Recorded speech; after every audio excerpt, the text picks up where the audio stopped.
So you want to start a waste hauling business in 2025. If you're anything like me, when I started this business, I knew nothing about the industry. So this video is mainly going to be for those out there who might be looking to dip their toes in 2025, maybe into the junk removal, dumpster rental, or residential trash hauling industry.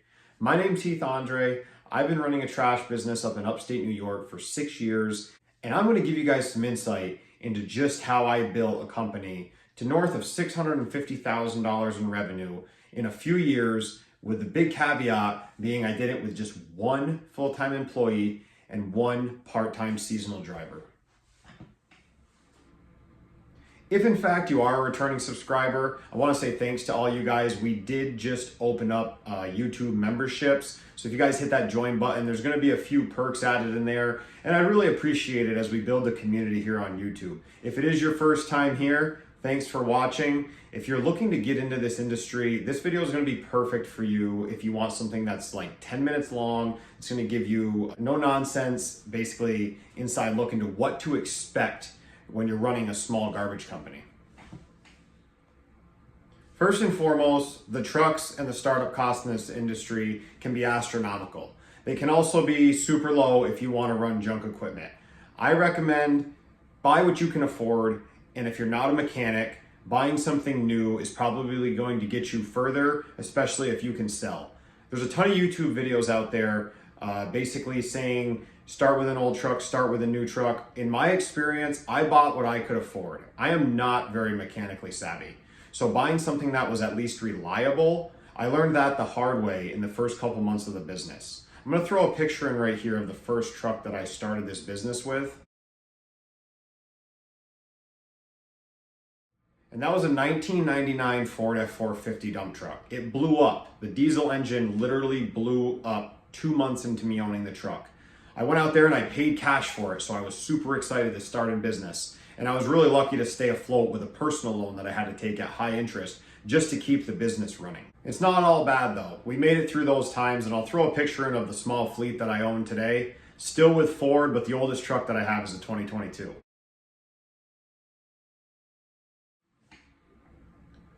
If you're not familiar with the DOT or the licenses and permits that it's going to require to basically haul waste in any state in the United States, I can't speak to anything other than New York, but at least in my state and my county, I have to have a hauling permit for the landfill that I dump at. We have to have a hauling license for the small city that we haul in, and then we have to run DOT numbers on all of our trucks. It's one DOT number, but you got to get enough decals made to put them on all of your business trucks. And with some of our trucks, there is what they call HUT tax, H-U-T, which stands for highway use tax. I'm not going to go deep into this subject, but those are just a couple terms that I want to throw out there for any of you that are looking at getting into the waste hauling industry.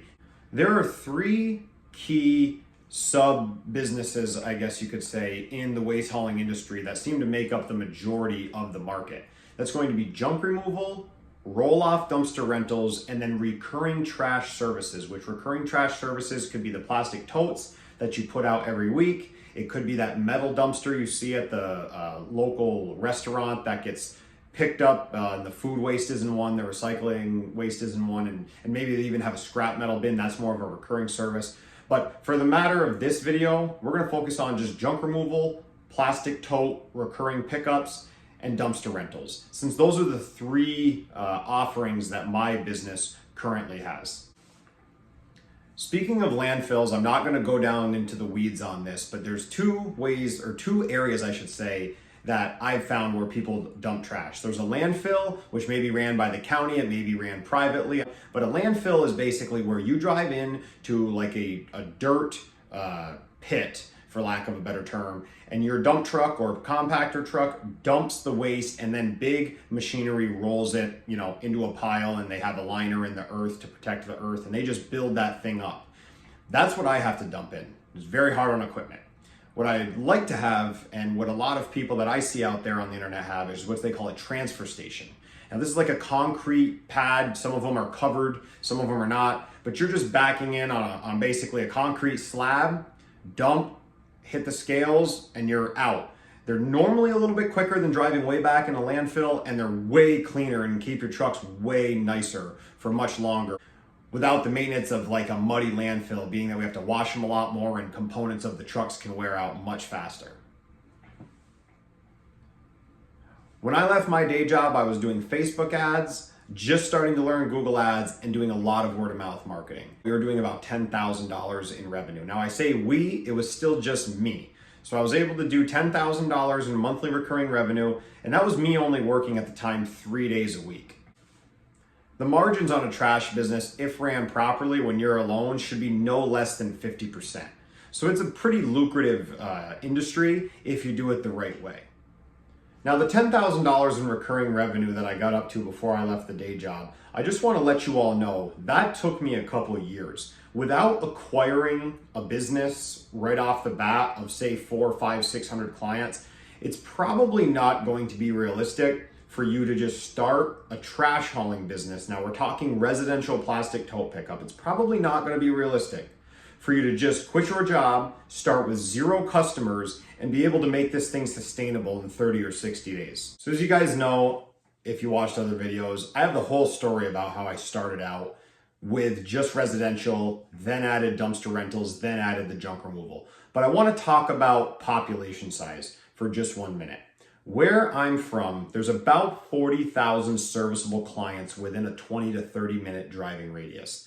Now that is huge in really any service industry, but the reason it's so key in the waste industry, we have one landfill, okay? One landfill within, I would say, an hour of where I sit. So my service area, if you will, be it that it's rural already, there's not multiple options when it comes to where are we gonna dump this stuff. There's not a city 20 minutes away with another 50, 60, 70,000 people. So when you're starting, if you're going to start this business, think about where you live. If you live in the Midwest where there's 1,200 people, my wife and I like to visit West Yellowstone, awesome place. We go backcountry snowmobiling up in there. Probably going to be really hard to run a junk removal business when there's 1,200 residents. If you're going to grow a 7-figure or multiple 7-figure service business in any industry, and I would say junk removal especially, because junk removal is more of a like a premier service. It's not as needed as like residential waste. Residential waste, pretty much everybody who lives in a dwelling produces waste. But they might not produce the volume, or they might not have the disposable income to pay for that. A premier junk removal service, yes, they're going to hire a truck in the truck for $100 to do a $500 load.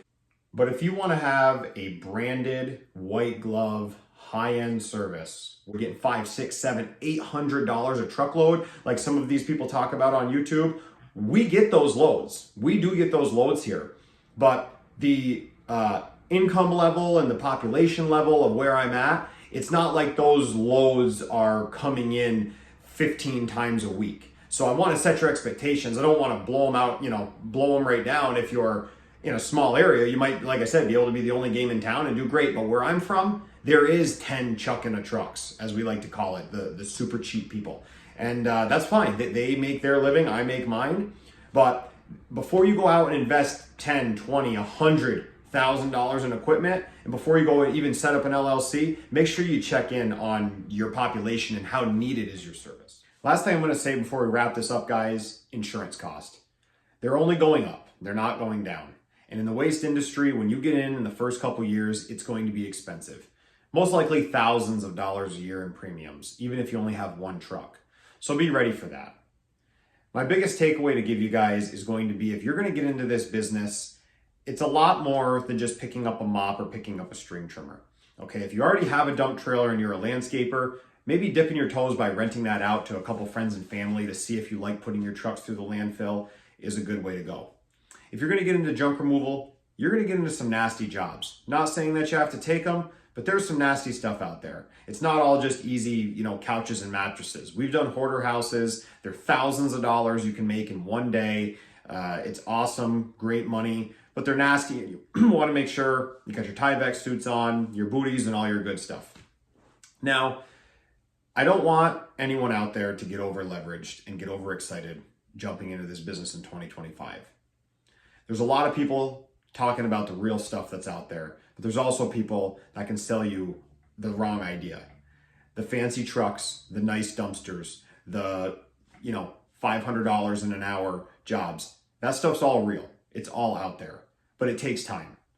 Okay? Don't jump in both feet deep and expect to be a millionaire overnight. I'm sure it goes without saying, but this business has taken me 6 years to grow it, and I've grown it very gradually. All right? Could I be a little further ahead than I am right now? I probably could. But building a sustainable business that I could eventually contribute to my retirements, build wealth through having assets in the business, and be able to now take a respectable salary to separate my personal finances and business finances completely has been goals of mine since day one, and they've all came true. So yes, this business is hard work. Yes, it's dirty, smelly, and stinky at times, but you can make a lot of money in the waste hauling industry. So I hope you guys enjoyed this video. If you did, be sure to like and subscribe. We appreciate you watching, and we'll see you guys next time.